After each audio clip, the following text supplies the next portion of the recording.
Hello नमस्कार सर्वांना, श्री शिवाय नमस्तुभ्यम.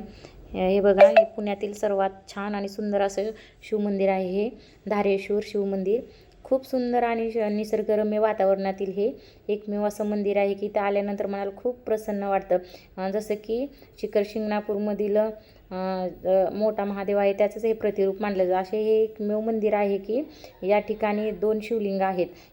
ज्यामध्ये याची अशी कथा आहे, ज्यामध्ये एका शिवलिंगामध्ये शिवपार्वती आणि दुसऱ्या शिवलिंगामध्ये विष्णू लक्ष्मी हे एकत्र राहतात. हे बघणंसुद्धा खूप नशीबवान ठरतं की हे बघितल्यावर पण तुम्हाला खूप छान असं प्रसन्न वाटेल. व्हिडिओमध्ये बघून मी तुमच्यासाठी नक्की शेवटी इथं अलाउड नाही मोबाईल, तरी पण मी तुमच्यासाठी छोटीशी एक क्लिप घेतली आहे दर्शन घेण्यासाठी. तुम्हाला याचं दर्शन व्हावं म्हणून मी छोटीशी आत मंदिरात गाभाऱ्यातील छोटीशी एक क्लिप तुमच्यासाठी नक्की घेतली आहे. तर व्हिडिओ शेवटपर्यंत बघा आणि नक्की लाईक आणि सबस्क्राईब करा. तर मी तुमच्यासाठी शेवटी टाकली ही छोटीशी क्लिप. हे खूप छान असं इथं नंदी आहे आणि सुरुवातीला पाय धुण्याची व्यवस्था ही आहे या ठिकाणी. छान असं खूप प्रसन्न वाटतं इथे आल्यानंतर.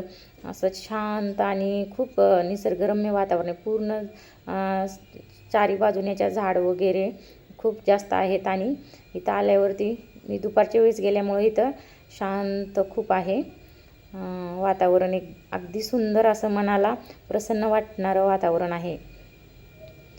खूप सुंदर पद्धतीने इथं प्रत्येक गोष्ट आहे. या ठिकाणी कथा असल्यामुळे बाहेरून सगळं लावलेलं आहे.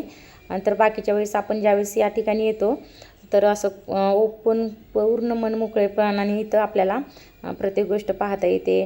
शांत मनाला प्रसन्न आणि शांत असं वाटणार खूप झाड वगैरे आहेत या ठिकाणी. सुंदर असं आहे मंदिर. या ठिकाणी कथा असल्यामुळं हे सगळं लावलेलं आहे, पण बाकीच्या वेळेस आल्यानंतर खूप सुंदर वाटतं. मी तुमच्यासाठी छोटीशी क्लिप घेतली आहे. व्हिडिओ बघितल्याबद्दल थँक्यू सो मच.